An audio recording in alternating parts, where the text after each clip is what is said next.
Au final, est-ce que être malheureux, c'était pas plus dangereux que prendre ce risque? Devenir désagréable, ne pas être présent. Tant que je produisais et qu'il n'y avait pas la vente, bon, je m'amuse. Première vente, c'est ça peut se faire. Ok, maintenant il faut que je me donne les moyens. J'ai une famille, mais pour avoir une famille, et je travaille pas pour entretenir une famille qui va vivre sans moi. Non, c'est pas ça. Peut-être me lancer des fleurs, mais c'est être courageux de sortir de cette structure pour laquelle on nous a élevés. On nous a élevés pour être salariés. Salut tout le monde, bienvenue dans cette toute première interview de cette série Un jour, un job. Il y a 2 semaines, je vous avais proposé une vidéo reportage avec Mathieu, artisan coutelier du côté d'Orléans. Aujourd'hui, il est à la maison pour une interview. Ce que j'ai prévu de faire avec cette série, c'est évidemment des reportages où je mets la main à la pâte pour vous présenter différents métiers du quotidien. Et 2 semaines plus tard, une interview avec chaque invité en fait pour qu'on en apprenne plus sur leur parcours, sur comment ils en sont arrivés là, des anecdotes, etc.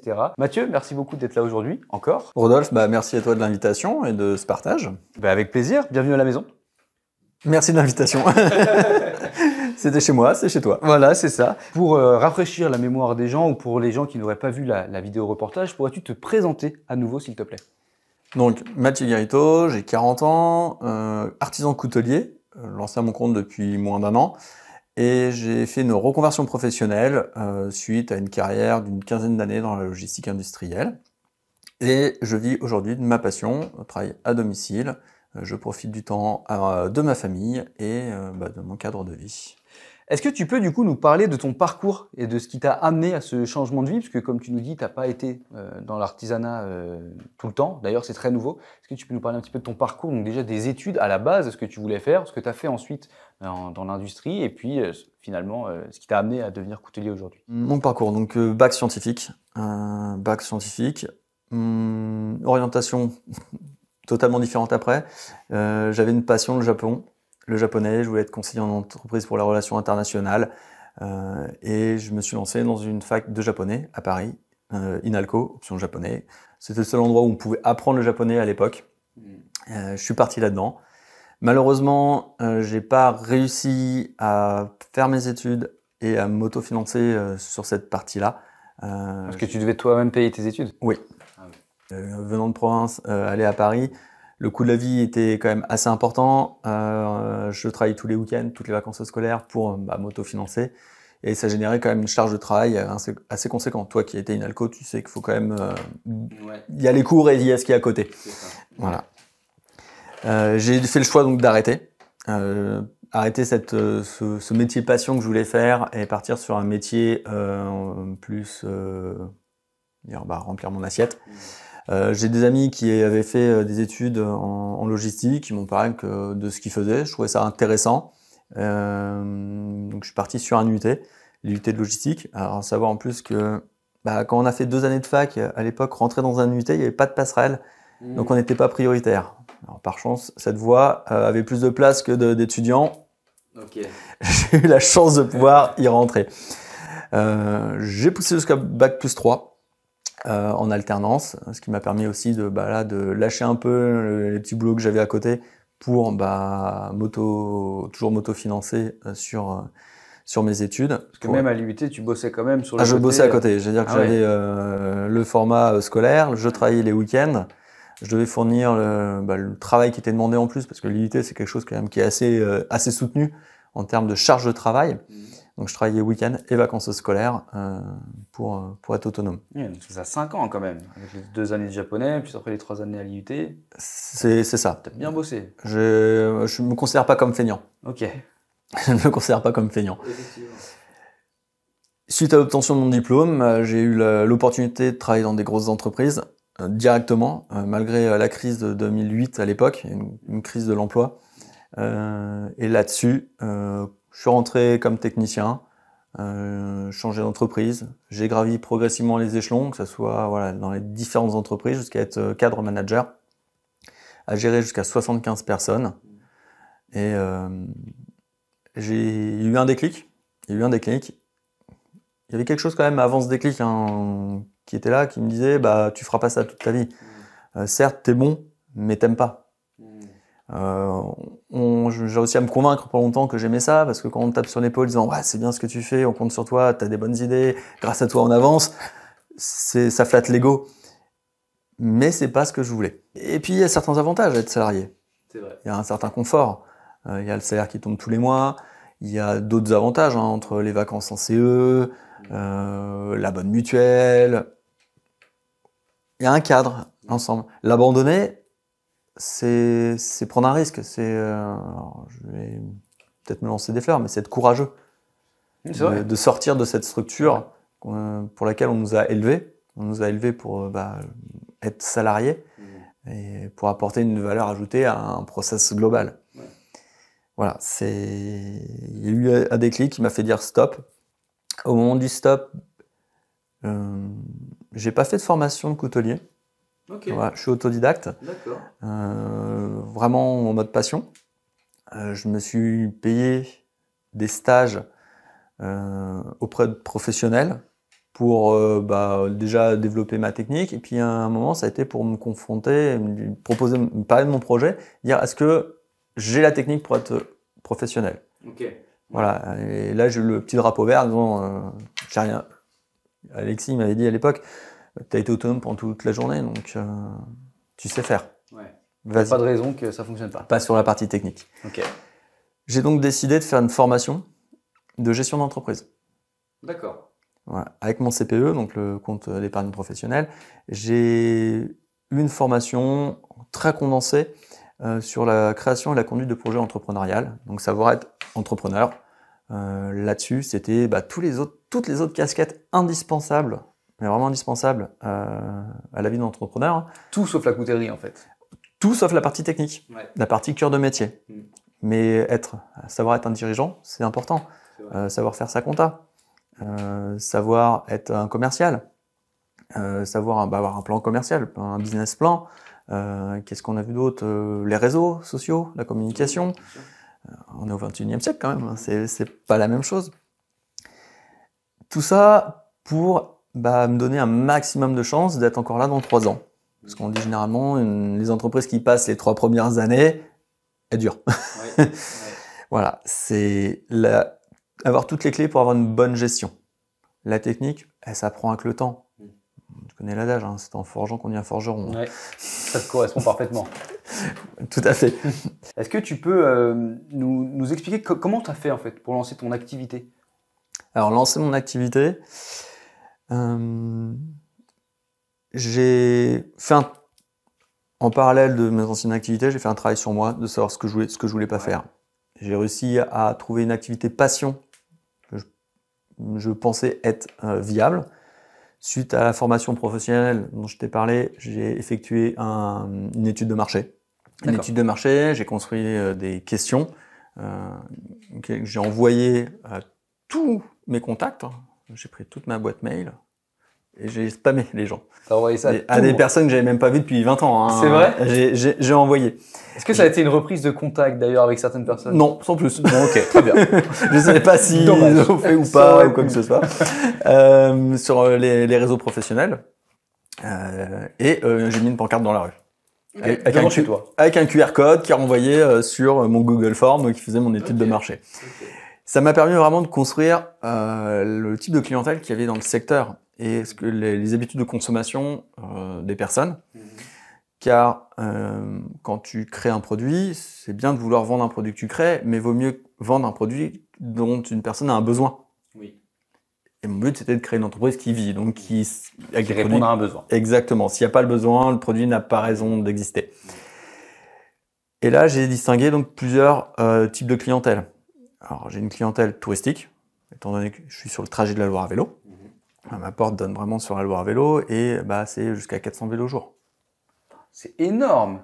Ça en fait du monde. Voilà, de mai à fin septembre. Ah oui, tu as toute la période estivale en fait où tu as une clientèle potentielle en fonction de la météo, des ponts, etc. Mais oui, il faut que je sois ouvert à ces moments-là et je l'ai vu quand j'ai testé l'activité le premier mois d'août, où j'ai ouvert avec une pancarte écrite à la main, une porte provisoire qui n'était pas très très jojo.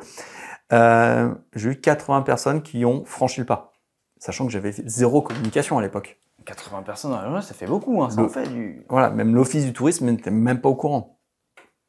Donc j'ai personne qui a envoyé, c'est vraiment par curiosité que les gens sont rentrés. Et j'ai fait mes premières ventes. Couteaux qui sont partis en Angleterre, en Nouvelle-Zélande, des touristes qui passaient, et des Français. Et j'ai commencé à me faire connaître. Donc voilà. Donc la partie touristique, sur le thème de la Loire à vélo, il y a la partie locale, les particuliers locaux, qui viennent chercher, il y a des collectionneurs, et puis il y a des gens qui, j'ai besoin d'un couteau de cuisine, j'ai besoin d'un couteau, donc qui cherchent maintenant de plus en plus quand même le local et le fabriqué main. D'accord. Pour sortir un peu de la consommation, grande consommation. Ma prochaine cible, celle que j'ai pas encore attaquée et qui est dans mon business plan, j'avais prévu ces phases, ça va être le milieu professionnel. Je parle pas simplement de la restauration, parce qu'on parle coutellerie, on pense restauration. En effet, j'aimerais voir mes couteaux sur des tables de restaurants, qu'il y ait des cuisiniers qui m'achètent mes couteaux, mais que je fasse leurs couteaux sur mesure. Leur forme, ils veulent peut-être le couteau, je le fais à leurs mains. Vraiment, ça c'est quelque chose que je vais attaquer prochainement. Et aussi les entreprises. J'ai été dans des grosses entreprises, il y a une culture de faire des cadeaux, que ce soit aux employés, mais aussi à des grands partenaires, clients ou fournisseurs. Ça peut être un produit avec le logo de l'entreprise, des matériaux de leur entreprise que je puisse intégrer. Bien sûr. Ça c'est un autre segment. J'ai 3 segments différents du tourisme, le particulier et prochainement le professionnel. Faut faire attention à pas vouloir tout faire en même temps, en avoir à tenter. Par contre, faut être opportuniste. C'est-à-dire qu'il y a une opportunité, faut peut-être pas dire non plus. Ouais. Oui, c'est vrai que tu as un emplacement géographique qui est quand même stratégique. C'était pas prévu à la base, t'as pas déménagé là-bas pour ça. Mais en l'occurrence, en plus, c'était au tout début de ce chemin de la Loire à vélo. Ce qu'on appelle en fait les portes de la Loire à vélo. On est juste après le premier château de la Loire, le château de Sully-sur-Loire. Ouais. Et c'est pas le début de la Loire à vélo, mais c'est les portes de la vallée de la Loire. Quand les gens ont encore un budget sympa, si jamais. Du moins, s'ils ont besoin d'un couteau, vaut mieux en avoir besoin au début qu'à la fin. Oui, c'est clair. Et au pire, je fais l'affûtage des couteaux émoussés pour partir en vacances. Lorsque j'ai fait ma formation, dans le jury, il y avait une personne qui travaillait dans une couveuse d'entreprise qui m'a dit « Est-ce que tu connais le concept de la couveuse d'entreprise ?» J'ai dit « Oui, mais je pense pas avoir le temps d'intégrer. Je vais tester mon activité en période estivale. Pourquoi ? Parce que j'ai une clientèle de tourisme énorme. Et je voulais tout de suite tester mon activité, car mes indemnités France Travail s'arrêtaient au bout de 9 mois. Ah oui, tu avais une pression. J'avais une pression une date butoir, en fait. Date de butoir, et je voulais tester mon activité un maximum avant de dire est-ce que j'y vais ou est-ce que je reprends mon ancienne casquette pour manger. Ah oui, tu étais évidemment dans ce doute de te dire si ça fonctionne pas, il va falloir assurer quand même derrière. Ouais. T'avais un petit matelas de sécurité? J'ai un petit matelas de sécurité, mais que je veux utiliser justement pour prolonger un maximum mon lancement d'activité. D'accord. Voilà. Oui, donc ça, c'est des économies que tu as de côté. Mais quand je veux dire, je me suis mal exprimé, un matelas de sécurité, c'est tu as un plan B si jamais... Alors, on va dire que j'en ai peut-être 2. Le plan B, c'est reprendre mon ancienne casquette. Ouais. Expliquer à une entreprise, donc j'ai fait une pause, j'ai lancé une activité professionnelle, ça n'a pas fonctionné, je décide, en tant que mon père de famille, de reprendre une activité dans laquelle j'ai des références, vous pouvez contacter, je suis pas mauvais, mais je sais faire, ça s'explique. Le plan C, ça va être, peut-être changer encore d'activité, je suis manuel, je sais que j'arriverai à trouver de quoi m'occuper sans difficulté. Tant que j'arrive pas au plan D', ça me va. Ouais. Non. Et lors de mon jury, j'ai rencontré cette personne qui m'a dit mais si tu veux, on a jeudi prochain, donc c'était le lundi, jeudi prochain, on a un comité pour accepter des dossiers en couveuse d'entreprise. Tu remplis ton dossier demain, tu passes jeudi. Lundi, tu peux être immatriculé chez nous et tester ton activité. Ah oui, c'est super rapide. Ah, ça a été super rapide. Donc là, j'ai pris ça comme un signe du destin. Normalement, je crois pas trop au destin quand même, parce que sinon, il m'en a fait un peu baver. Mais j'ai dit, allez, je teste. Alors, je sais pas si tu connais le concept de la couveuse d'entreprise. Non. Une couveuse d'entreprise, c'est une association qui porte bien son nom, c'est une couveuse, donc qui va te coucouner pendant un certain temps. Donc tu commences avec un contrat de 3 mois, tu peux le renouveler jusqu'à 3 ans. Ah oui, d'accord. Où cette structure, donc c'est une association qui emploie donc des salariés, va t'accompagner tout au long de ton projet d'entrepreneur. Tu vas avoir un numéro de SIRET de prêté pour pouvoir faire tes achats, être un professionnel. Donc sans toi te déclarer, tu vas avoir un comptable, un compte bancaire, un coach que tu vois tous les 15 jours, des ateliers de formation, que ce soit aussi bien sur les réseaux que sur la comptabilité, que sur l'importance d'avoir une prévoyance retraite, des choses comme ça. Tout ça pour une cotisation à moins de 20 € par mois. 20 € par mois? 20 € par mois. D'accord. Autre avantage, tout chiffre d'affaires dégagé par l'activité professionnelle est mis sur un compte bancaire spécifique. D'accord. Donc, je ne déclarais aucun revenu à France Travail, donc j'avais mes indemnités à 100%. Ok. Toutes les dépenses que j'engageais pour mon activité professionnelle m'étaient remboursées justement par rapport au compte que j'avais. Donc, je ne faisais pas d'avance de trésorerie en fait. D'accord. En fait, tu utilisais cet argent de côté pour développer mon activité tout en ayant mes indemnités pour le retour au travail. Donc, ça me permettait d'être serein pour tester. C'est bien, c'est bien comme système. Et m'ont permis de tester l'activité en réel. J'ai pu faire mes ventes directes. J'ai eu l'opportunité de participer gratuitement à des marchés artisanaux pour pouvoir vendre en direct avec les clients. Tester la vente en boutique, Rater. Donc pendant 3 mois, j'étais en vente. Donc je tenais la boutique, relation clientèle, pour voir aussi si c'est quelque chose est-ce que j'étais capable de le faire. Voilà, ça a été une opportunité, je pense vraiment, pour pouvoir tester ça. Et au bout donc de mes 9 mois de contrat, mes indemnités prenaient fin et j'ai pu me lancer en autonomie avec mes machines, des matières, de l'expérience dans différents secteurs, des choses qui ont fonctionné, des choses qui n'ont pas fonctionné, mais avec beaucoup moins de stress. D'accord. Et cette couveuse, elle est accessible à n'importe qui, dans n'importe quel département? C'est quelque chose, ils ont un site internet? Alors les couveuses, c'est national, donc ça fonctionne en local. Il y a certaines conditions. La condition, c'est qu'il faut déjà pas être immatriculé. Okay. Donc un entrepreneur. Donc si tu t'es déjà lancé, que tu es déjà immatriculé, tu peux pas. C'est trop tard. Tu peux pas. Donc il faut être soit demandeur d'emploi ou même si tu travailles à temps partiel en fait. Tu travailles à temps partiel, tu veux lancer une autre activité, tu peux être sous couveuse entreprise pour ça. Oui, ça fait un petit peu penser à la chambre de l'artisanat ou la chambre du commerce. Mais là, c'est vraiment une association qui t'accompagne. D'accord. Ok. Donc toi, tu as bénéficié de ça pendant 9 mois, et ce qui t'a permis après. Donc, en fait, c'est une sorte de comment dirais-je, de période d'essai de ta propre entreprise, quoi. C'est exactement ça. Et le terme couveuse, j'aime beaucoup parce que t'es couvé, t'es bien chouchouté, t'es bien au chaud. Quand t'as un problème de compta, la comptable qui t'envoie un petit message disant tiens, il te manque une facture, tiens, c'est pas bon. Pense à encaisser tes chèques, ça permet de se structurer. Ouais, et donc de savoir un peu, parce que finalement, il n'y a pas vraiment on nous apprend pas à faire ça. Moi-même qui suis indépendant, tu découvres tout. Moi, je me suis dit, je vais faire de la vidéo, ça va être cool. Et puis, il y a l'URSSAF, il y a les factures, il y a ceci, il y a cela. Déjà, faut s'y matriculer. J'ai été accompagné sur l'immatriculation. Ouais, c'est vrai que c'est très pratique. Au moins, t'as un tuto, quoi. J'ai un coach, c'est mieux qu'un tuto. Je pose des questions, j'ai les réponses. Et tant qu'on est dans l'aspect un petit peu finance de tout ça, est-ce que toi, t'as eu des bourses? Est-ce que t'avais économisé? Quand tu t'es lancé comme ça, comment t'as fait pour avoir... Alors, France Travail, bien sûr, qui te donnait les indemnités. T'avais toi aussi mis de côté un petit peu quand même? Alors oui, j'ai lancé cette activité avec des risques mesurés. En effet, j'ai une épargne de côté. La chance d'avoir travaillé dans des grosses entreprises, j'ai une épargne entreprise. Et j'ai encore des retours d'argent tous les ans qui me permet d'assurer un minimum vital. Et donc, je travaille pour compléter ce manque de salaire minimum que j'ai calculé, ce qui va en effet me permettre d'y aller progressivement dans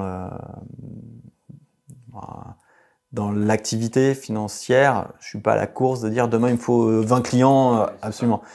Je sais que c'est quelque chose qui se construit lentement, se faire connaître, développer son marché, c'est très dur, c'est très lent. Et ça me permet de travailler sereinement. Voilà.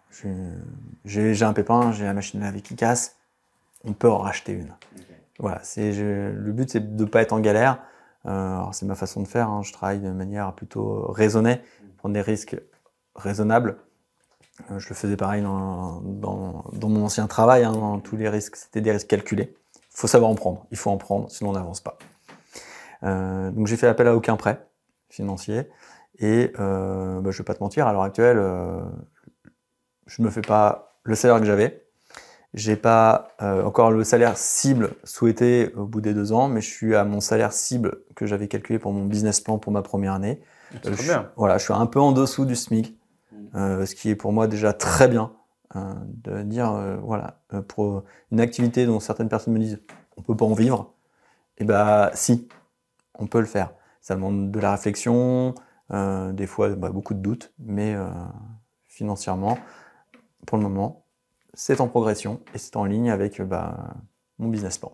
Parce que tu as vraiment des gens qui viennent te voir en te disant texto, en t'affirmant que c'est pas possible de vivre de ce que tu fais? Sur les marchés, ça m'arrive, et je pense que ça m'arrivera encore, que des personnes viennent me dire mais vous en vivez? Vous faites ça à temps plein? Et là, je leur explique que oui, je fais ça à temps plein, qu'on peut en vivre. Alors des fois, c'est des passionnés de couteaux qui en font dans leur garage, qui disent mais oui, mais moi mes couteaux, bon, il y en a quelques-uns qui partent, mais je peux pas vendre des produits aussi chers. Donc en effet, il y a toute une réflexion à avoir sur les produits qu'on fait pour quelle est notre clientèle. Et il y a tellement de casquettes à avoir aussi dans nos métiers d'entrepreneur, que oui, il y a la partie production. Donc si admettons, je me mets à 80%, je vais me rester 3 jours par semaine pour produire. Admettons, j'arrive à faire 3 couteaux. Il faut que je les vende. Ouais. Il faut que je les vende. Donc les marchés, c'est quand? C'est les week-ends. Donc je peux pas être à la fois sur le marché, le point de vente, et sur mon lieu de production. Donc pour pouvoir savoir si ça marche, il faut se donner à 100%. Voire un peu plus, parce que du coup, des fois, il y a des semaines de 7 jours. Ouais. Mais les journées sont un peu plus courtes, et si j'ai besoin, en effet, de prendre une journée, je peux me l'accorder, parce que la semaine d'avant, j'ai travaillé 7 jours. Ouais. Je culpabilise pas. Ouais. C'est vrai que là, on est en train de se demander si tu arrives à vivre de ça, si tu arrives à en faire un travail à plein temps. Mais est-ce que tu peux nous parler déjà de tes produits, en fait, finalement? Qu'est-ce que tu vends comme couteau? Est-ce que tu as des couteaux que tu fais en série, ou tu vas en vendre plusieurs? Comment ça fonctionne? Comment tu fonctionnes? Alors, donc pour en vivre et donc me dégager un salaire, j'ai développé des gammes de produits et de services. Okay. C'est important de développer en fait sa gamme de produits. J'ai donc créé des couteaux de table en premier, couteaux de cuisine. Vu que je suis passionné par les lames japonaises, le katana, qui est une lame fixe, je suis pas fan de couteaux pliants. J'ai jamais eu vraiment de couteau pliant sur moi. Ah ouais, c'est pratique pourtant. Oui, mais c'est pas ton truc. C'est pas mon truc. Okay. Cependant, j'ai une grosse clientèle de tourisme sur la Loire à vélo, et je ne peux pas ne pas en avoir. Donc voilà, j'ai travaillé, réfléchi pour proposer un produit qui répond aussi bien à mes valeurs, mais qui répond aussi aux besoins des clients. Et c'est important pour pouvoir en vivre dans l'entreprise, c'est écouter ses clients. Si on n'a pas de clients, on ne vend rien. Donc j'ai en effet, dans mes gammes de produits, couteau de table, couteau de cuisine, couteau pliant, et les couteaux pour l'activité extérieure, que ce soit chasse ou champignons. Très bien. Voilà. Et les services. Les services, ça va être l'entretien, la restauration de couteaux. Bien sûr, oui. Un couteau qui va être patiné, un vieux couteau, je vais pouvoir lui redonner une seconde vie, des réparations, un couteau de famille qui est cassé, une pointe cassée, un couteau pliant où l'axe a cassé, c'est des choses que je propose de faire, de réparer pour ramener une seconde vie à ces couteaux.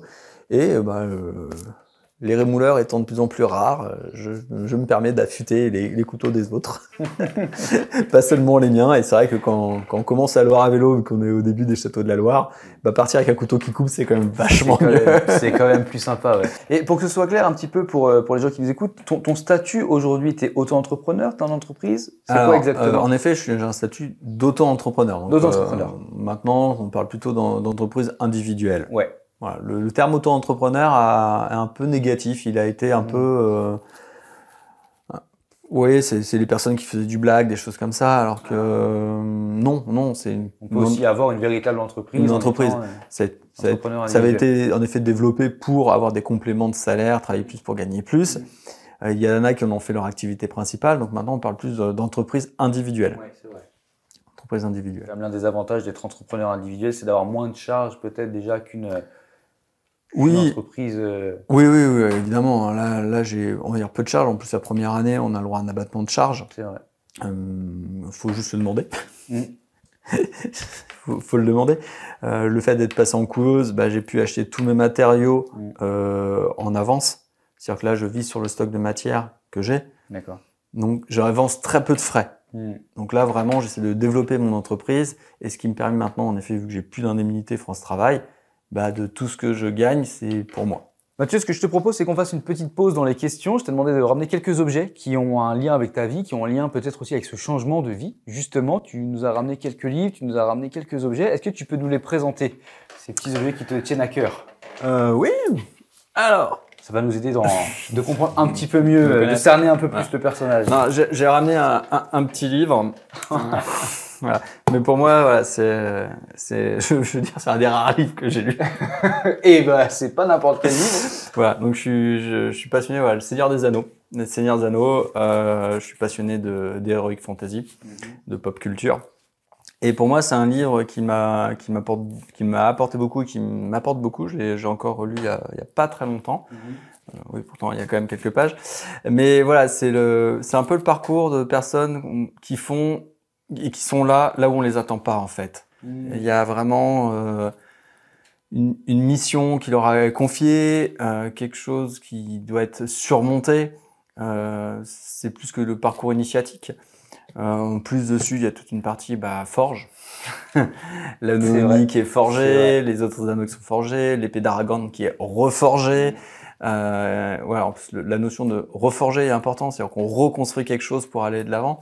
C'est vrai, ça fait une partie de mon histoire. Ça fait partie de mon histoire. Sympa. Voilà. D'autres choses en pop culture, comme je te l'ai dit avec Tolkien, j'adore la pop culture et la période où je me suis recherché beaucoup, je suis tombé sur un livre qui m'a rapproché de mon enfance.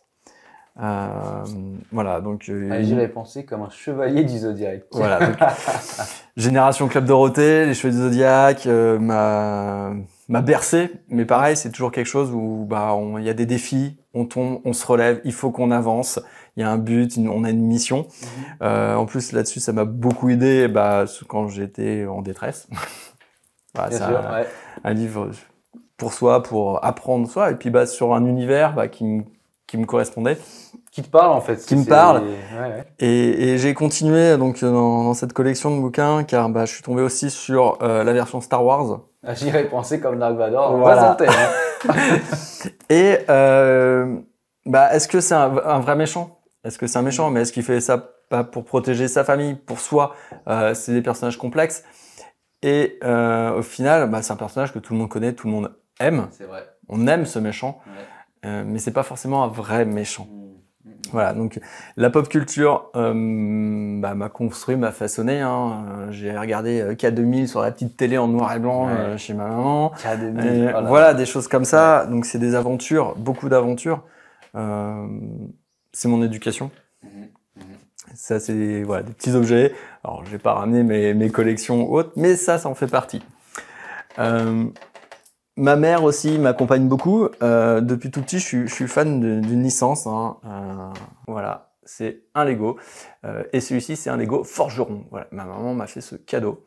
Il y a un autre objet qui me suit depuis maintenant plus de 20 ans, qui allie plusieurs passions. Qu'on aperçoit derrière là. Voilà. Merci d'avoir une cheminée.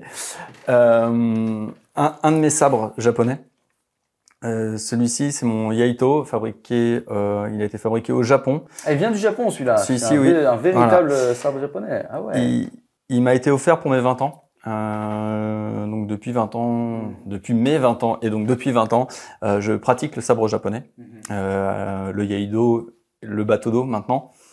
Et celui-ci, c'est mon sabre d'entraînement. Donc celui-ci, c'est un sabre émoussé qui ne tranche pas, mais qui m'a suivi toutes ces années. Même les années où j'ai pas pratiqué, je l'ai toujours eu. C'est aussi pour ça que j'aime beaucoup les lames fixes. C'est un objet qui m'a toujours passionné, que ce soit en termes de fabrication, la sobriété, la technologie. Quand je parle de technologie, c'est la complexité de fabrication de ce sabre. C'est vraiment quelque chose qui m'accompagne depuis très longtemps et qui m'a été offert par une personne qui m'est très chère, qui est malheureusement décédée depuis. Mais voilà, c'est vraiment un souvenir, un symbole pour moi de ma vie. Et on reste dans le thème, Dans le Japon, en effet. C'est une vraie lame là-dessus. Dans les lames, c'est une vraie lame. Oui. Celle-ci, elle est pas tranchante, parce que c'est mon sabre d'entraînement. Ouais. On voit Très bel objet en tout cas. Made in Japan. On voit la qualité japonaise. Ouais. Et enfin, je t'ai amené deux couteaux qui sont particuliers pour moi. Donc le premier, celui-ci, le couteau de ma fille. Un couteau de ma fille m'a demandé un peu de réflexion parce qu'elle voulait un couteau pour couper ses aliments, et dans le commerce, c'est beaucoup des couteaux qui sont trop épais et donc elle coupait pas.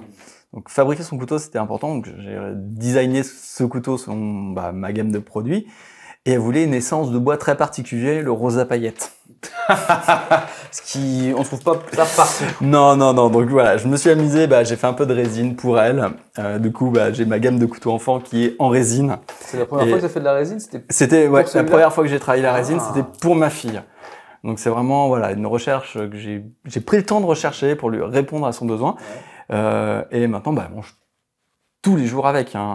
Voilà, comme je dis, c'est un couteau qui coupe mais qui tranche pas. Donc la knacky, elle y passe, le concombre y passe mais pas le doigt. Et qui peut potentiellement soit affûter, soit être utilisé après comme couteau à beurre quand elle sera plus grande. Donc c'est un objet qui pourra être... J'espère qu'elle va garder. Il est tout petit, quoi. On a l'autorisation de l'avoir. Tu as demandé l'autorisation préalable à ta fille, parce que c'est son couteau, c'est pas une réplique. Ah non, c'est vrai. Ce matin, je lui ai demandé si je pouvais l'emmener avec moi pour cette interview. Elle m'a dit oui, papa, ça me fait plaisir. C'est trop mignon. Enfin, un couteau que j'ai relancé. Je dis bien le mot relancer parce que c'est un couteau qui existait, que j'ai mis à ma gamme. C'est un couteau historique. Tout à l'heure, on parlait de région, de produits régionaux. Et à Orléans, on n'en a pas. D'accord. Enfin, on n'en avait pas, et si, on en a eu. Ouais, c'est un peu bizarre ce que je dis, mais c'est que c'était le couteau orléanais. Il a existé fin 19e siècle. C'était un couteau pliant qui était fabriqué à Orléans. Il était lancé par un courtier en coutellerie à l'époque, qui avait plusieurs forgerons qui leur avaient fabriqué ces couteaux, et celui-ci était fabriqué à Orléans. Donc c'est le design que j'ai retrouvé dans un livre d'histoire. D'accord. Que j'ai adapté en couteau fixe, car à la base c'est un couteau pliant. Aujourd'hui, c'est un peu compliqué de porter un couteau pliant sur soi. Donc je me suis dit, un produit que je vais pouvoir proposer pour les tables, pour les restaurants, un produit d'histoire avec une forme particulière. Et c'est un couteau qui me plaît beaucoup, donc je l'ai appelé le couteau, le O pour Orléans. C'est une lettre qu'on voit beaucoup. Et le couteau, du coup, ça fait tout simple.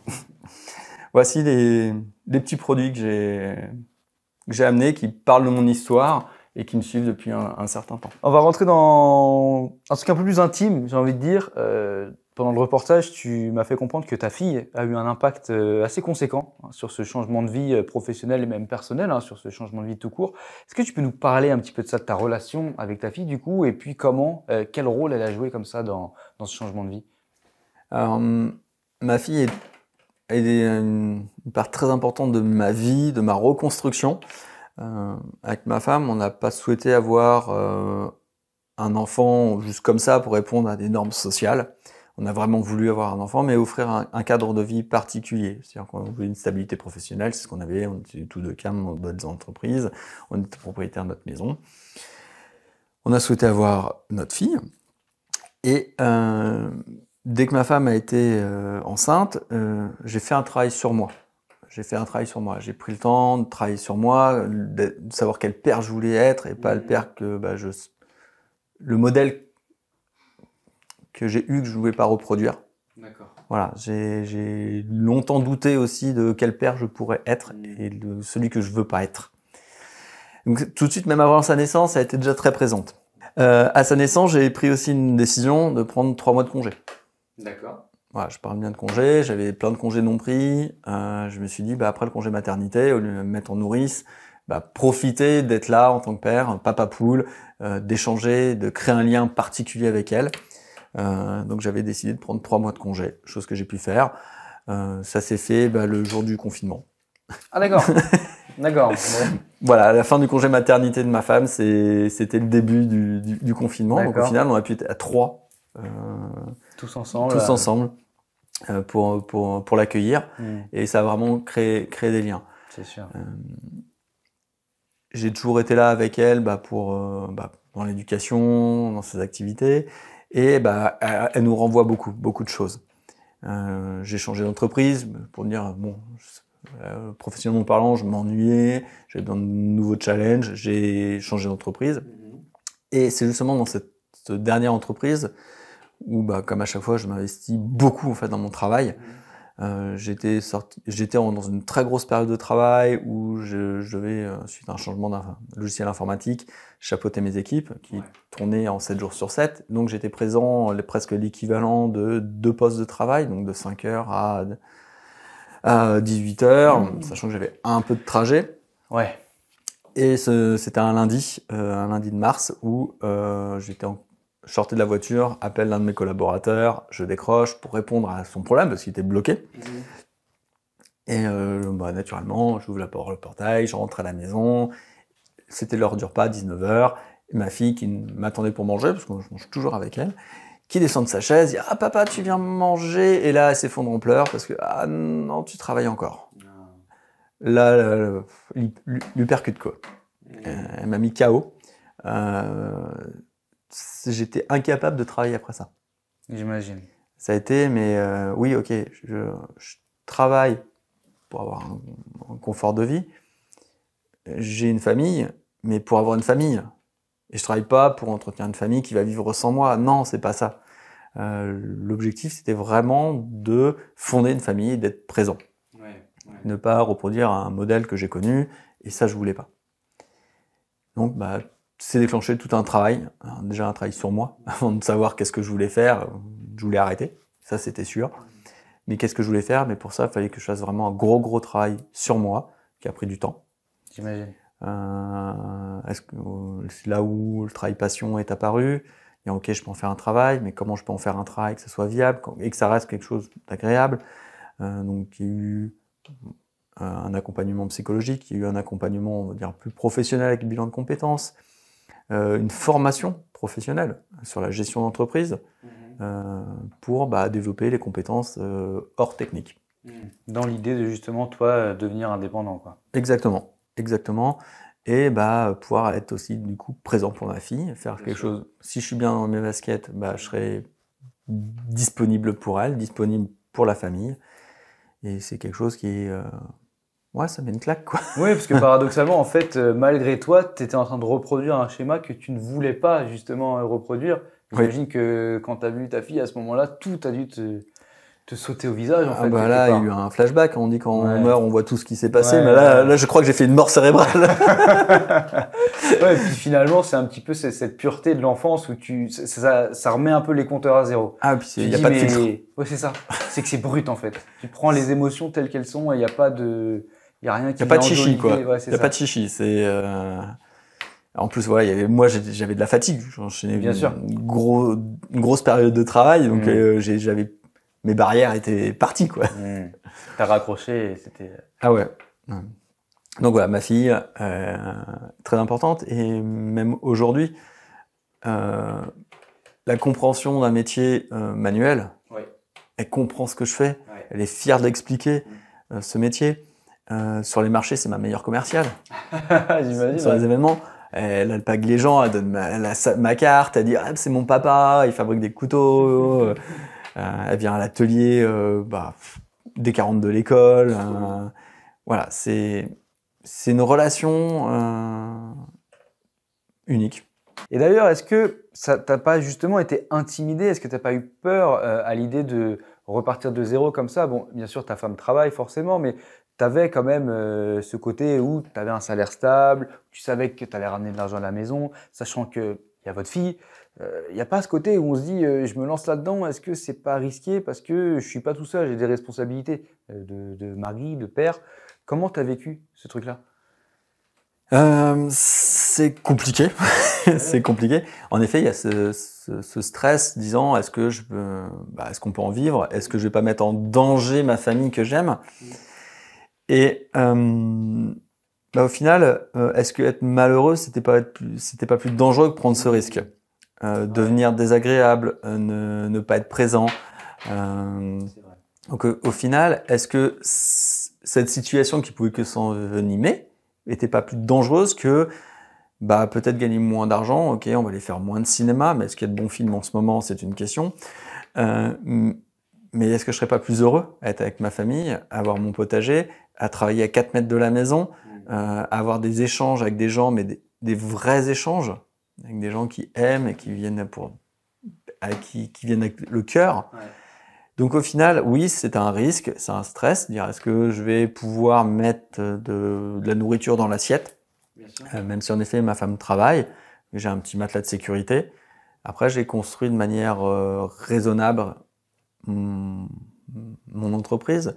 En effet, avec les formations, le fait d'avoir des sous de côté, tout ça, c'était dans le but d'y aller en sécurité. Il y a toujours la part d'imprévu de est-ce que je vais avoir un client, est-ce que ça va marcher. Ouais. Alors ma première vente, ça a été un soulagement mais complet, dire c'est possible. J'ai créé quelque chose, il plaît, il se vend. Ouais. Ok, je peux y aller. On se rend compte que c'est possible. Oui. Tant que je produisais et qu'il n'y avait pas la vente, je m'amuse. La première vente, c'est ça peut se faire.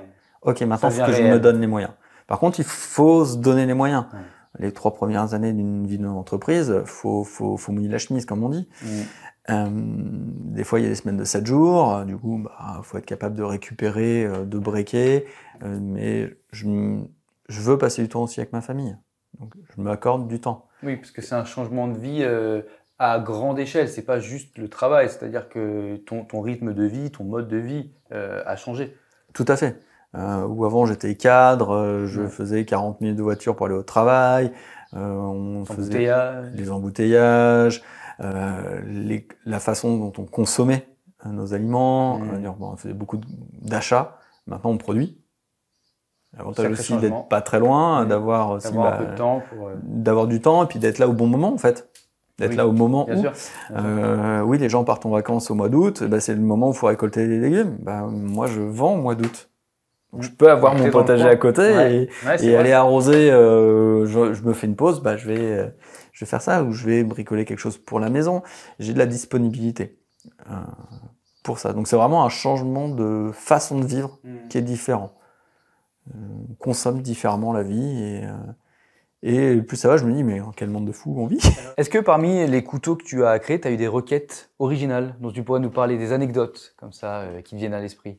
Des petites anecdotes? Oui, ça on en a. La première, une cliente qui voulait s'offrir un set de couteaux de table artisanal. La particularité, c'est qu'elle voulait amener le bois. D'accord. Voilà, donc ça c'est des projets que j'adore, c'est-à-dire que ça va être un produit qui va être personnel et qui va raconter une histoire pour le client. Et le bois qu'elle m'a apporté m'a amené quelques difficultés. Okay. Car elle travaille dans une exploitation de champagne. Et donc le bois qu'elle m'a apporté, c'est des pieds de vigne. D'accord. On imagine le pied de vigne, on voit le tire-bouchon en pied de vigne, mais là non, j'ai dû faire le bois des plaquettes, des couteaux de table avec. Ça a été particulier à travailler du fait de la densité du bois. Oui. C'était pas un bois que j'ai l'habitude de travailler, des densités que j'ai pas l'habitude de travailler, donc j'ai dû m'adapter simplement, trouver des solutions à mes problèmes et certaines étapes j'ai dû les sous-traiter à un ami. Carrément. Oui, car je suis pas habitué à travailler ce qu'on appelle les bois stabilisés. D'accord. Je travaille que du bois naturel habituellement. Donc, bois naturel, tu vas me dire, c'est un pléonasme. Un petit peu. Un petit peu. En fait, le bois stabilisé, c'est un bois dans lequel on va injecter de la résine sous pression pour le rendre plus dur. D'accord. Voilà, simplement. Donc le bois, ce que j'appelle bois naturel, c'est que tu prends un morceau de bois et tu le travailles tel quel et il va pas bouger. Un bois avec une densité très forte. On prend du buis, c'est très très dur. Et du coup, un bois de vigne, c'est une densité faible, très léger, cassant. Et oui. Là, j'ai dû m'adapter. Le projet était tellement intéressant que je pouvais pas dire finalement non, je le fais pas. Je vais le mener jusqu'au bout pour voir aussi moi ce que je peux faire, trouver des solutions aux problèmes parce que s'il n'y a pas de solution, c'est qu'il n'y a pas de problème. Et là, quelques coups de fil, trouver un ami qui était équipé, qui m'a pu m'aider. Donc j'ai utilisé ses équipements pour stabiliser et avancer. Cependant, le problème, pas le problème, la difficulté, c'est que ça a repoussé les délais de livraison. car j'étais contraint de la logistique, des délais de disponibilité de ma connaissance. Cependant, le couteau a été livré et j'ai travaillé un bois que j'aurais jamais travaillé sinon, avec un rendu vraiment unique et qui va leur raconter une histoire en plus. Donc oui, ça, c'est vraiment top. Mmh. Et la dernière cliente qui m'a amené un projet un peu fou, elle est venue un jour avec un plan, un dessin très précis. Alors, ça, c'est top, hein, des clients qui viennent avec « je sais ce que je veux », c'est bien aussi des fois. Pratique.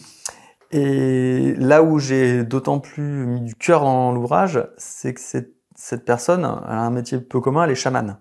D'accord.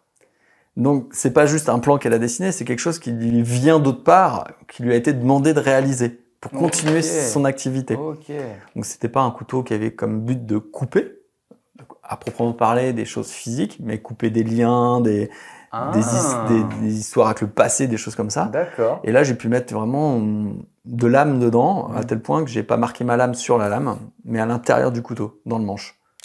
D'accord. Voilà. C'est des petites choses. Petit poinçon. Ouais, j'ai gravé ma marque sur la soie qui est cachée dans le manche. D'accord. J'ai mis mon âme également pour réaliser son projet.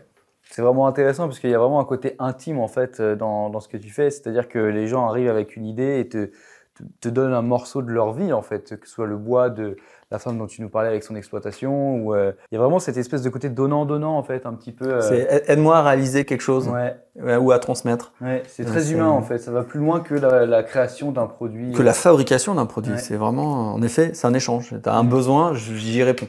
Ouais. Et qu'est-ce qui te rend aujourd'hui le plus fier dans ce changement de vie, dans tout ça?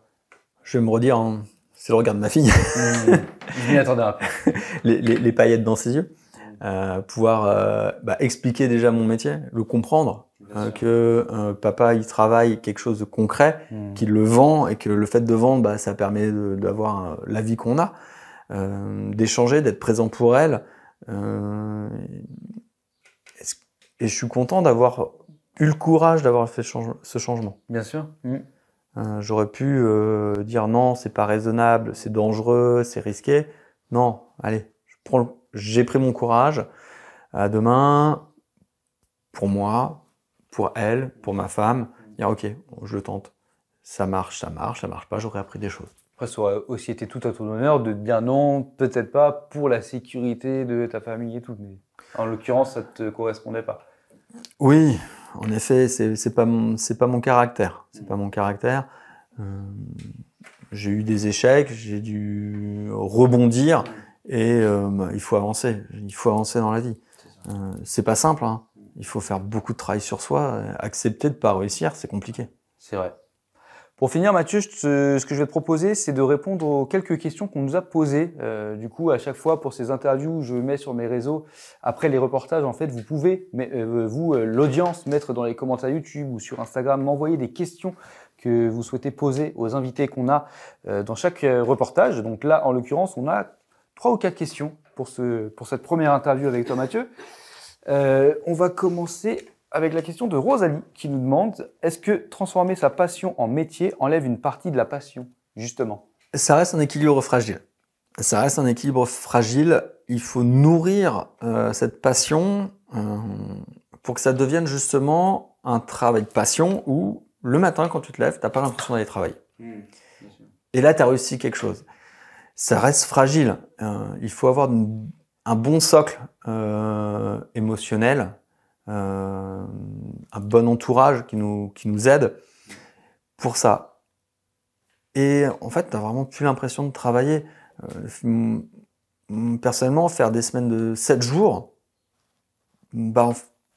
oui, je vois pas pourquoi j'irais pas à l'atelier continuer à travailler, sachant que je vais m'arrêter plus tôt, profiter de ma fille, des choses comme ça. Donc, j'ai pas l'impression de travailler.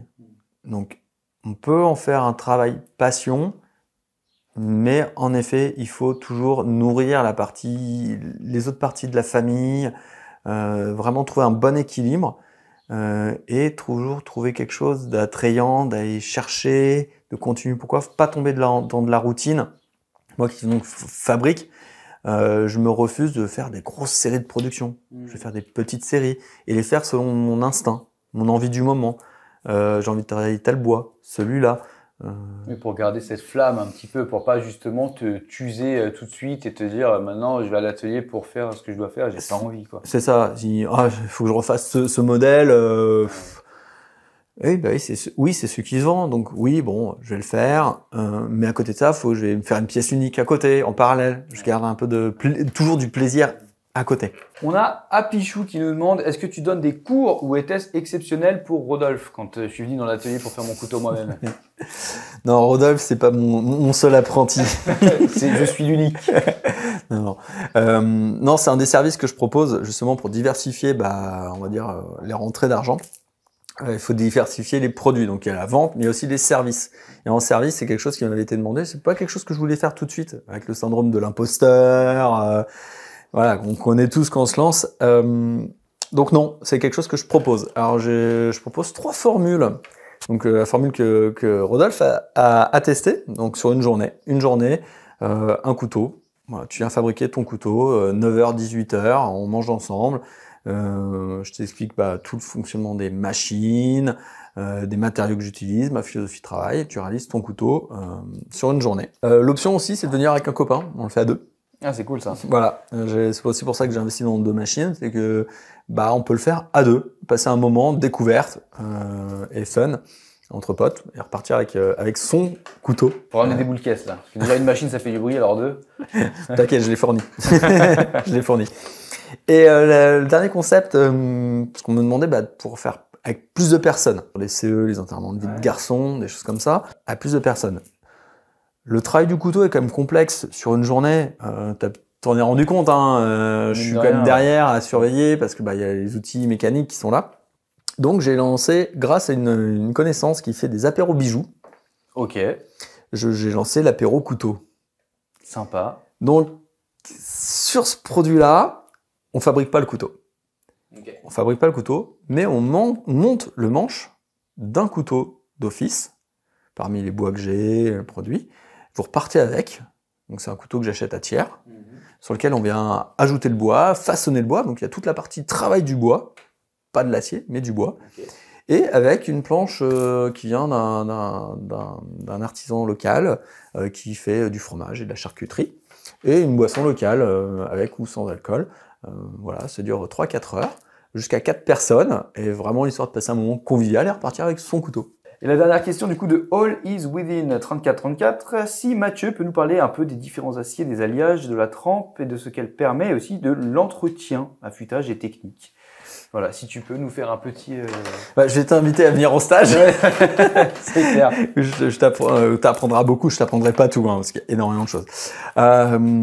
Les aciers, donc c'est la matière première en fait pour fabriquer le couteau. On va avoir 2 grandes catégories.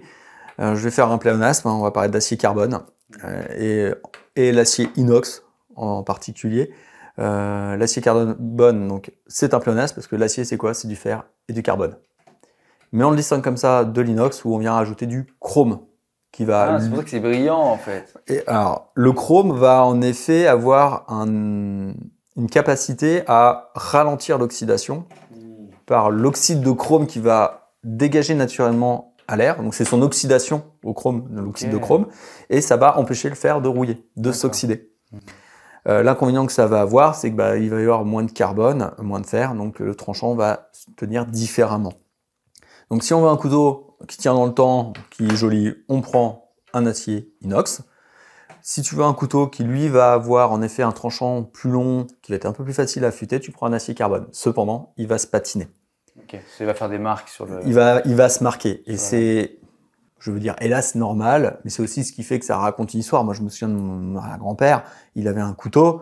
Le couteau, il était, je veux dire, quelque chose, il était moche. Mais non, il était pas moche, il était oxydé. Mais par contre, il coupait tout le temps. C'était son couteau, il coupait tout le temps. Et j'aimerais trop l'avoir maintenant. Ouais. Parce que c'est quelque chose qui va durer dans le temps. Généralement, les gens, ils changent de couteau ou ils se coupent parce que le couteau inox de cuisine, il coupe plus, il coupe pas bien. Ouais. Ils n'arrivent pas à les affûter. L'affûtage, c'est quelque chose de compliqué. Il y a énormément de techniques. Les pierres japonaises, il y a des outils mécaniques. je suis pas sponsorisé, mais à l'heure actuelle, j'ai pas trouvé d'outils magiques pour le particulier pour l'affûtage. Okay. Ça, j'ai pas trouvé d'outils magiques. Et est-ce que tu peux nous parler un tout petit peu de l'entretien, par exemple, en tout cas, qu'il s'agit de tes lames, par exemple, qu'on peut faire dans les stages? Donc moi, je travaille que l'acier carbone. C'est par rapport aussi au process de fabrication. Et puis, ça me rapproche un peu de l'histoire du couteau du grand-père, de l'arrière-grand-père, les couteaux familiaux et qui coupent toujours. Donc oui, le couteau va se patiner. Il va donc noircir, surtout si vous coupez des aliments acides, un citron, une tomate. Le ketchup sur le couteau de ma fille, c'est une catastrophe. Ça fait des taches noires. Mais avec le temps, voilà, quand on l'utilise régulièrement, ça va se retirer. On peut le nettoyer. Il y a des techniques de nettoyage. Si je vous dis, voilà, le fluor qu'il y a dans le dentifrice, c'est magique. Ah. On peut utiliser le dentifrice, on peut utiliser l'amidon de pomme de terre, donc frotter une pomme de terre dessus. Une paille de fer très fine qu'on trouve en magasin de bricolage avec une huile pour pareiller la lame, pour essayer de retirer, ou même simplement, en effet, repasser sur un ponçage de la lame. C'est quelque chose qu'on peut faire. On vient reponcer légèrement la surface et on vient retirer la couche d'oxydation qui est en surface. Ça, c'est les choses qui vont arriver naturellement. Par contre, ce qu'il faut faire pour pas qu'elle rouille, qu'on n'ait pas les taches de rouille qui apparaissent couleur orange, c'est après l'utilisation de son couteau, tout de suite le laver à l'eau tiède et l'essuyer et le stocker dans un endroit sec. Pas oublier le graisser, donc mettre une huile dessus. Moi, ce que j'aime bien dire, c'est le gras de cochon, c'est magique. Donc vous coupez une tranche de saucisson, vous essuyez le surplus avec un sopalin et ça permet de préserver justement la lame de l'oxydation via l'humidité qui pourrait être dessus. D'accord. Mais un couteau carbone, oui, va se patiner. Très bien. Mathieu, merci beaucoup pour cet échange, pour toutes ces réponses. Ça a été très enrichissant. C'était un plaisir de faire cette première interview, ce premier reportage avec toi. Donc, merci beaucoup. Merci à toi d'avoir pensé à moi et de m'avoir permis de m'exprimer. Écoute, avec plaisir. En tout cas, si ça vous a plu, n'hésitez pas à partager le projet, à me laisser un commentaire. Donc les interviews comme ça, comme je l'ai dit, il va y en avoir pour chaque invité comme ça. Le prochain épisode, c'est avec Dan, chirurgien dentiste. J'espère que ça va vous plaire. Donc si vous avez des questions pour un dentiste, vous allez pouvoir lui poser évidemment. Je vous dis à la prochaine, comme d'habitude, prenez soin de vous. Ciao!